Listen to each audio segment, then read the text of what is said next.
Salam Patriot di Suara Patriot. Jumpa lagi di Suara Patriot. Sudah lama tidak hadir dan kembali kini hadir. Semoga kedepannya Suara Patriot bisa lebih berkontribusi dengan konsisten untuk bangsa dan tanah air.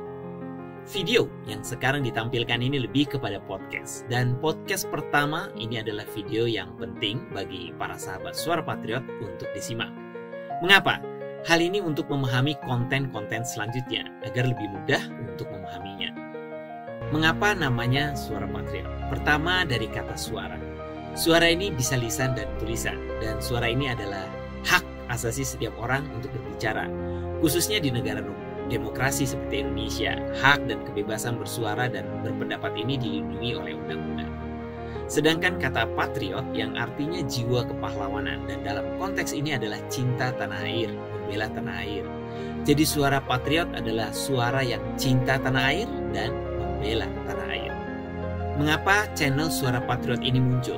Tentunya ini adalah refleksi dan keprihatinan saya sebagai orang yang cinta akan tanah air dan melihat kondisi saat ini butuh suara-suara atau narasi penyeimbang agar keadilan bisa terjadi di tanah air tercinta ini.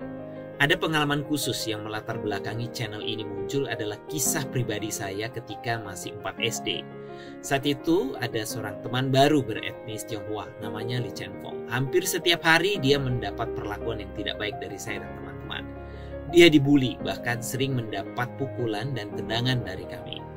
Sampai puncaknya satu hari perlakuan kami kepada dia makin brutal. Kami mengeroyok Li Chenfong dan besoknya dia tidak hadir. Dan esoknya kami dihukum oleh guru-guru. Saya dan teman-teman merasa bersalah dan kami mencoba meminta maaf, namun sampai rumahnya orang tuanya tidak mengizinkan kami bertemu Li Chenfong. Li Chenfong, maafkan saya. Saya telah melakukan perbuatan tidak adil, tidak bermoral, seperti yang dikatakan oleh Martin Luther King. Ketidakadilan di satu tempat merupakan ketidakadilan di seluruh tempat. Beruntung saya dihukum keras oleh guru, oleh sekolah. Jika saya tidak dapat hukuman yang cukup kuat, bisa jadi tindakan dan perilaku tidak benar tersebut bisa saja terbawa hingga kini.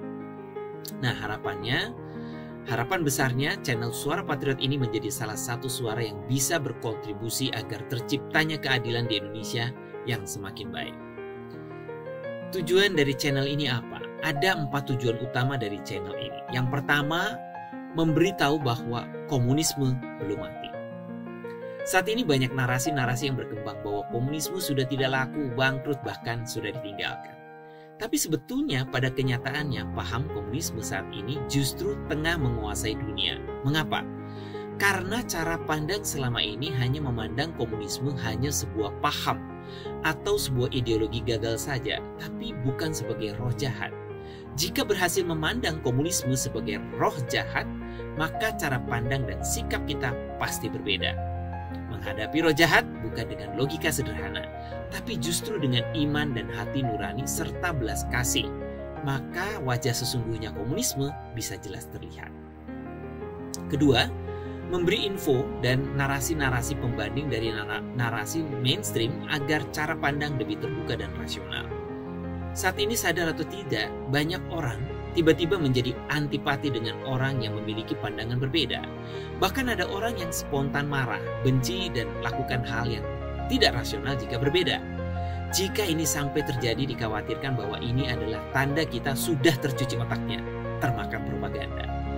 Otak kita adalah pusat pengolahan informasi. Jika informasi yang diterima adalah informasi benar, bermanfaat, maka kita pun didorong untuk melakukan yang benar dan bermanfaat. Tidak perlu marah atau membenci. Namun sebaliknya, jika informasi yang diterima salah dan mengandung kebencian, bisa-bisa kita mudah memuntahkan kebencian. Semoga dengan narasi-narasi penyeimbang yang disampaikan oleh Suara Patriot bisa membuat sahabat Suara Patriot berhati hangat dan tetap berkepala dingin alias rasional. Tujuan ketiga adalah selamatkan Indonesia dan membela Undang-Undang 45 dan Pancasila. Nampaknya ini muluk. Tapi kalau sekarang kita melihat kondisi saat ini, di Indonesia sudah banyak pembelahan di mana-mana. Modal sosial rakyat Indonesia yang santun, ramah, toleransi, gotong royong mulai tergeser. Mengapa? Karena kita berteman dengan teman yang salah. Kita berteman sangat akrab dengan Partai Komunis Tiongkok. banyak elit partai, pejabat, dan jurnalis dijamu ke Tiongkok. Apa tujuan PKT menjamu? Tentu saja ada maksudnya. Maaf dengan kata-kata yang agak kasar, PKT ingin membeli pejabat, para elit, dan media di Indonesia agar pro PKT dan tanpa sadar itu merusak ke Indonesia kita. Mengapa bisa merusak? Memahami watak dasar PKT tidak mudah, tapi dengan pengamatan panjang bisa disimpulkan watak asli PKT adalah bohong, kekerasan, dan adu domba. Filosofi orang tua dulu menasihati, kalau mau berhasil maka bertemanlah dengan orang yang tepat. Jika mau pandai berdagang, bertemanlah dengan pedagang. Dan jika ingin pintar, bertemanlah dengan orang pintar. Artinya kalau kita berteman dengan PKT, maka kita pun akan tertular watak dasarnya yang berbohong, kekerasan, dan adu domba. Dan itu membahayakan NKRI, Pancasila, dan Undang-Undang 45. Tujuan keempat bagi sahabat beretnis Tionghoa. Perlu membedakan, PKT tidak sama dengan etnis Tionghoa. Mengapa? Leluhur PKT adalah Karl Marx yang ateis dan menantang Tuhan. Sedangkan leluhur asli bangsa Tionghoa percaya Tuhan, Buddha, Tao, Konfusius. Dengan memahami perbedaan Tiongkok tidak sama dengan PKT, maka sahabat etnis Tionghoa memiliki jarak dengan PKT dan bisa melihat kenyataan sekarang justru rakyat Tiongkok di daratan saat ini tengah ditindas dan disandera oleh PKT. Para sahabat etnis Tionghoa Indonesia harapannya memiliki keberanian bersikap, tidak membela PKT. Mengapa? Karena PKT sesungguhnya menggunakan salah satu kekuatan dalam pengaruhnya, yaitu Front Persatuan. Kekuatan inilah yang digunakan PKT untuk melobi elit partai, pebisnis, dan pejabat agar menggolkan kepentingannya. Dan memahami strategi PKT selalu memberi manis di depan, pahit di belakang. Dan bayaran atas kesalahan ini fatal bukan hanya secara materi, tapi juga rohani. Sumber-sumber yang saya pakai di Suara Patriot diambil banyak dari Epoch Media Group. Media independen ini berbasis di New York, sudah diterjemahkan ke berbagai bahasa dan tersebar di 37 negara. Saya mengambil dari media ini salah satu faktornya adalah karena media ini mendapat perlakuan diskriminatif oleh YouTube, Facebook, dan Big Tech lainnya. Disebutkan bahwa channelnya tidak bisa dimonetisasi. Ini adalah salah satu bukti di tengah diberangus hak kebebasan bersuara. Dan jika narasi-narasi yang hanya menguntungkan pihak tertentu saja yang boleh, sedangkan yang lain disensor, apalagi narasi tersebut adalah informasi setengah kebenaran, akibatnya lebih banyak orang yang dirugikan karena tidak menerima informasi yang benar. Informasi yang benar akan mendorong seseorang untuk bertindak benar. Ada 3 sumber informasi dari channel ini. Yang pertama adalah trilogi buku yang diterbitkan oleh Epoch Times, kemudian Epoch TV, dan yang ketiga adalah channel YouTube dan situs web NTD Indonesia.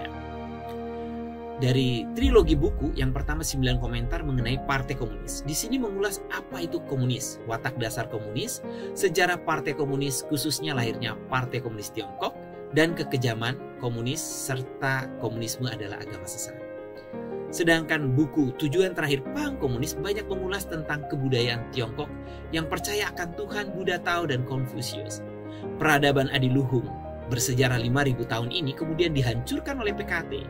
Yang bisa ditarik kesimpulan adalah PKT menghancurkan kebudayaan Tiongkok 5.000 tahun tersebut dan tujuannya memutus hubungan rakyat Tiongkok dengan Tuhan. Yang ketiga, bagaimana roh komunis menguasai dunia kita. Dijelaskan nilai-nilai komunis yang ditanam oleh Karl Marx sudah merasuk dalam banyak sendi kehidupan manusia. Berbagai gerakan komunis yang halus, licik, dan menipu sudah menghancurkan banyak tatanan hidup tradisional. Karl Marx mengajarkan tentang pertentangan kelas dan 5 tahap perkembangan masyarakat menurut teorinya adalah masyarakat komunal, tradisional atau primitif, feodal, kapitalis, sosialis, dan komunis. Yang perlu diperhatikan adalah kebijakan-kebijakan sosialis yang sekarang dianut oleh hampir setiap negara. Jika tidak berhati-hati akan berujung pada petaka seperti yang terjadi di Venezuela. Sedangkan channel Epoch TV di sini banyak menyajikan informasi dan opini orang AS mengenai kejadian umum di AS, Tiongkok, dan juga dunia, serta pandangan tentang komunis. Dengan mendapatkan informasi dari berbagai program akan membantu pendengar sahabat Suara Patriot untuk mengembangkan paradigma dan semoga sisi rasionalitas kita pun makin meningkat. Saya hanya akan memberikan kesimpulan-kesimpulan yang saya anggap penting untuk disampaikan. Jika sahabat Suara Patriot ingin mengetahui lebih jauh, silakan berlangganan. dengan Anda berlangganan membantu media ini bertahan dan tetap menyuarakan narasi pembanding yang sehat. Sedang situs web NT di Indonesia berisikan berita dan juga budi pekerti dan cerita-cerita inspiratif yang mempromosikan moralitas agar manusia menjadi baik. Channel YouTube NT di Indonesia mengambil China in Focus, berita tentang Tiongkok untuk memahami sepak terjang Partai Komunis Tiongkok, serta bagaimana rakyat Tiongkok saat ini tengah ditindas dan menjadi sandera PKT, dan bagaimana kacamata dunia saat ini pun mulai menyadari bahaya PKT.